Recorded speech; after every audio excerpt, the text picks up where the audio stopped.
ভারতীয় সেনাবাহিনী বিশ্বের চতুর্থ শক্তিশালী বাহিনী, তবে বাস্তবের থেকেও তাদের সবচেয়ে বেশি দাপট দৃশ্যমান হয় বলিউড মুভিতে। সিনেমার পর্দায় তারা সুপার হিরো, হামলা করে গুড়িয়ে দেন শত্রুর ঘাঁটি, তবে বাস্তবে কিন্তু দৃশ্যপট ভিন্ন। নিজ দেশের অভ্যন্তরে ঘটা সন্ত্রাসী হামলা দমনে ব্যর্থ হয়েছে ভারতীয় সেনাবাহিনী। এই ঘটনার সাথে বলিউড মুভির তুলনা করে ভারতীয় সেনাদের হাসির পাত্র বানাচ্ছেন নেটিজেনরা। প্রশ্ন উঠছে, তবে কি বলিউডের পর্দা পর্যন্তই তাদের দাপট সীমাবদ্ধ? বিস্তারিত প্রতিবেদনে। বলিউডের সিনেমা মানেই ভারতের সেনাদের দুর্ধর্ষ সাহসিকতা আর এক সফল যুদ্ধের গল্প।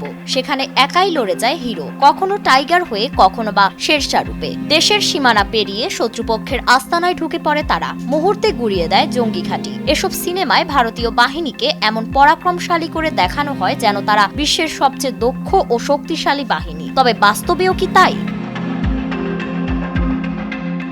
ভারত পাকিস্তান যুদ্ধের কথা উঠলেই সবার মনে পড়ে একটা ঘটনার কথা। সাধারণ ফ্যানের দিন শেষ, আকিস ফ্যানে বাংলাদেশ। ইতিহাসের পাল্টা উল্টে যায় 2019 সালের দিকে। ভারত পাকিস্তান উত্তেজনার সেই সময়টা ইতিহাসে অনেকের কাছেই গর্বের, আবার অনেকের কাছে লজ্জার এক অধ্যায়। সে সময় পাকিস্তানের আকাশে প্রবেশ করেছিল ভারতীয় যুদ্ধবিমান MiG-21। চালক ছিলেন অভিনন্দন বর্তমান। সিনেমার হিরো হলে হয়তো সে আকাশেই উড়িয়ে দিত শত্রুর ঘাঁটি, কিন্তু বাস্তবতা ছিল অনেক বেশি নির্মম। পাকিস্তানি বাহিনী আকাশেই গুলি করে বিধ্বস্ত করে দেয় সেই MiG-21, আর অভিনন্দন প্যারাশুটে ঝাঁপ দিয়ে প্রাণে বাঁচলেও ধরা পড়ে যান পাক বাহিনীর হাতে। বলিউড মুভির মতো করে ফিরিয়ে আনা হয়নি তাকে, ফিরে আসেন আন্তর্জাতিক কূটনীতির চাপ আর রাজনৈতিক সমঝোতার মাধ্যমে। সিনেমায় যা গর্ব, বাস্তবে তা হয়ে ওঠে বিতর্ক।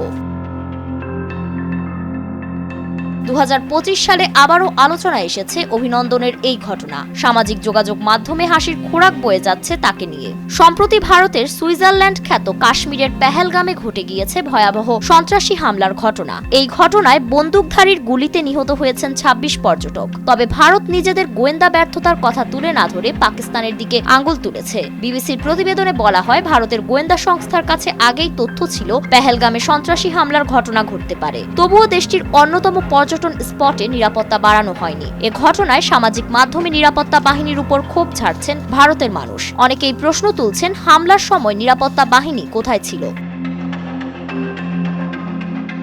দ্য ইন্ডিয়ান এক্সপ্রেসের এক প্রতিবেদনে বলা হয়, 20 মিনিট হামলা চলার পর নিরাপত্তা বাহিনী যখন সেখানে পৌঁছায়, ততক্ষণে বন্দুকধারীরা সহজেই পালিয়ে গেছে। দেশটির এমন সামরিক ব্যর্থতার এই ঘটনায় বলিউডের সিনেমার সাথে বাস্তবতাকে তুলনা করে সমালোচনায় মেতে উঠেছেন নেটিজেনরা। হাসির খোরাক বানাচ্ছেন ভারতীয় সেনাবাহিনীকে।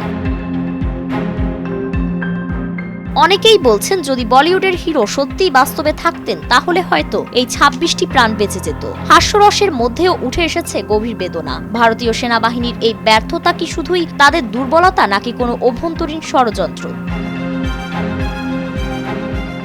কারণ ভারতীয় সেনাবাহিনী বিশ্বের সামরিক শক্তির বিচারে চতুর্থ। তাদের দক্ষতা এবং সামর্থ্য ঐতিহাসিকভাবেই প্রমাণিত, কিন্তু তারা সিনেমার পর্দার মতো এত সহজে চাইলেই হয়তো গুড়িয়ে দিতে পারবে না পাকিস্তানকে। আর এটা এতক্ষণে ভারতীয় বাহিনী বুঝেও গিয়েছে। পাক ভারত যুদ্ধ হলে যে সাপে নেউলে সম্পর্কের প্রতিফলন যে বাস্তবে দেখা যাবে, তা বলার অপেক্ষা রাখে না। তবে নেট পাড়ার মানুষের মনের প্রশ্ন একটাই, তবে কি ভারতীয় বাহিনীর সাহসিকতা রূপালী পর্দা পর্যন্তই সীমাবদ্ধ? ফারিন রহমান প্রীতি, নয়া দিগন্ত।